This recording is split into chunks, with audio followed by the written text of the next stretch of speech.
தேவையான வேலை எல்லாமே காவேரி பார்த்து பார்த்து செய்கிறாங்க. அவருக்கு சாப்பாடாக்கி கொடுக்குறாங்க. அதே மாதிரி வந்து வெளியே வந்து சுற்றி காட்டுறாங்க. அவங்க வீட்டெல்லாம் வந்து பற்றி நிறைய டீட்டெயில்ஸ் அவர்கிட்ட சொல்லிட்டு இருக்காங்க.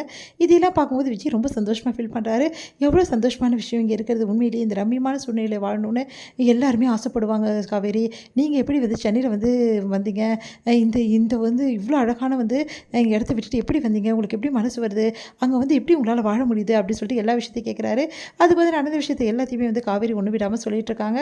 நாங்கள் எப்படிலாம் வாழணும்னு நினச்சோம், எப்படி வந்து இவ்வளோ கஷ்டப்பட்டு வந்தோம் அப்படின்னு எல்லாத்தையும் சொல்லிட்டு இருக்காங்க. காவேரி, உண்மையிலேயே நீ போல்டான ஆள் அப்படின்னோடனே, அப்படியெல்லாம் ஒன்றும் கிடையாது. நான் பார்க்குறது தான் போல்டாக இருப்பேன். ஆனால் என் மனசில் வந்து ரொம்ப கஷ்டமாக இருக்கும் ஒரு டைமில் அப்படி சொல்லி சொல்கிறாங்க. எனக்கு தெரியும் அப்படின்னு சொல்லி சொல்கிறாரு. சரி, ஓகே, எப்படி தைரியமாக இங்கே வந்து இருக்க? உனக்கு பயமே இல்லையா? எனக்கு என்ன பயம்? இது எங்கள் வீடு, எனக்கு என்ன பயம் இருக்குது? இருந்தாலும் நீ யாரையும் யோசிக்கலையா? வந்து யாரும் உன்னை மிஸ் பண்ணலையா? இல்லை நீ யாரையும் மிஸ் பண்ணலையா? அப்படின்னு நீ என்ன கேட்க வரீங்க? ஸ்ட்ரெயிட்டாக கேளுங்க அப்படின்றாங்க. இல்லை, அது வந்து நீ இந்த மாதிரி வந்துட்டியே, உனக்கு வந்து நம்ம வீட்டு ஞாபகம் வரலையா? நம்ம வீட்டு ஞாபகம்னா எங்கள் அம்மா, தங்கச்சிங்க அந்த மாதிரியா? இல்லை இல்லை, நம்ம வீட்டு ஞாபகம்னா என் வீட்டு ஞாபகம் அப்படின்னோடனே, தாத்தா பற்றி யோசித்தேன். ஐயோ, தாத்தா நம்மளை தேடுவாருன்னு. சரி, என்னை பற்றி யோசிக்கலையா அப்படின்னு. உங்களை பற்றி என்ன யோசிக்கணும்? உங்கள்கிட்ட தானே சண்டை போட்டுகிட்டே வந்தேன். சரி, ஓகே, அப்போ கூட நான் தேடுவேன்னு யோசிக்கலையா? நான் யோசிக்கல, போதுமா, நான் லெட்டர் எழுதி வச்சிட்டேன்ல அப்படின்றாங்க. அவ்வளோதானா அப்படின்றாரு. யோசித்தேன், நீங்கள் என்னை தேடுவீங்கன்னு எனக்கு தெரியும். அப்போது நீ வந்தோடனே கேட்ட, நீங்களாம் என்னை தேட மாட்டீங்கன்னு சொல்லி லெட்டர்லாம் எழுதி வச்சுருந்தேன். அது சும்மா எழுதி வச்சுருந்தேன். கண்டிப்பாக என்னை தேடுவீங்கன்னு எனக்கு தெரியும். சரி, அப்போ என்னை மிஸ் பண்ணியா? இந்த மாதிரி பேச்சு பேரை மிஸ் பண்ணாமல் நீங்கள் தான் என்னை எப்போவுமே திட்டிகிட்டே இருப்பீங்களே, அப்போ வந்து நான் மிஸ் பண்ணது தானே அர்த்தம். அந்த மாதிரி விஷயங்கள்லாம் மிஸ் பண்ணாமல் எப்படி இருக்க முடியும் அப்படின்னோடனே, இல்லை காவேரி, நிஜமாக கேட்குறேன், என்னை மிஸ் பண்ணியே இல்லையா? என்னை வந்து விட்டுட்டு வரணும் உனக்கு எப்படி தோணுச்சு அப்படின்னு சொல்லிட்டு கேட்டுட்ருக்காரு. உடனே வந்து, இல்லை, எனக்கு ரொம்ப கஷ்டமாக தான் இருந்தது.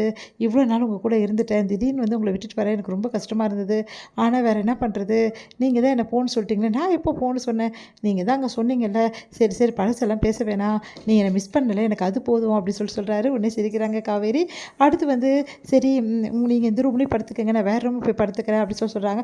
அதெல்லாம் தெரியாது, நீ இந்த ரூமில் படுக்கணும், உங்களுக்கு தான் பிடிக்காது, எனக்கு பிடிக்காது நான் சொன்னேனா அப்படின்னா. காவேரி வந்து அப்படியே பார்க்குறாங்க விஜயே. அடுத்து வந்து, நீ இங்கேயே படுத்துக்கோ, நம்ம 2 பேரும் ரொம்ப நேரம் பேசிகிட்டு இருக்கலாம், நிறைய விஷயங்கள் பேசுகிறேன், நீங்கள் தான் டயர்டாக இருக்க சொன்னீங்களா, படுக்கணும்னு சொன்னீங்கல்ல, அப்புறம் பேசலாம்னு சொல்கிறீங்க. இங்கே பாரு காவேரி, நான் கொஞ்சம் விஷயங்கள் வந்து பேசுறது தப்பு இல்லைல்ல அப்படின்னு சொல்லிட்டு அவர் வந்து நிறைய விஷயங்கள் வந்து கேட்குறாரு. இந்த வீடை பற்றி, இந்த ஊர் மக்கள் பற்றி, இந்த ஊரில் இருக்க எல்லாத்தையும் பற்றி கேட்டுட்ருக்காரு. எல்லாத்தையும் காவேரி சொல்லிகிட்ருக்காங்க. குமரனும் கங்காவும் வந்து சொல்லிட்டுருக்காங்க, இந்த மாதிரி ஊருக்கே கிளம்பணும்னு சொல்லிட்டு. சரிப்பா, நீ வந்து இவனையும் கூட்டிகிட்டு போ, கங்காவையும் சொல்லிட்டு வீட்டில் உள்ளவங்க சொல்கிறாங்க. கங்காவும் குமரனும் போக தயாராகிற. அப்போ நர்மதா வந்து நானும் வரேன்னு சொல்லிட்டு சொல்கிறா. அப்போ வந்து இவங்க 2 பேர் ஜோடியாக போகிறாங்க. இப்போ எதுக்கு நர்மதா? வேணாம் அப்படி சொல்லிட்டு, நர்மதா உனக்கு இந்த மாதிரி செக்கப் இருக்குல்ல, அதுக்கு போகணும்ல அப்படி சொல்கிறாங்க. அப்படியாம்மா, நான் வேணா இருந்துட்டு வா, அதெல்லாம் ஒன்றும் வேணாம், நீ மாப்பிள்ளையோட வந்து தம்பியோடு சேர்ந்து போயிட்டு வா, நாங்கள் பார்த்துக்குறோம் அப்படி சொல்லிட்டு அனுப்பிச்சி வைக்கிறாங்க.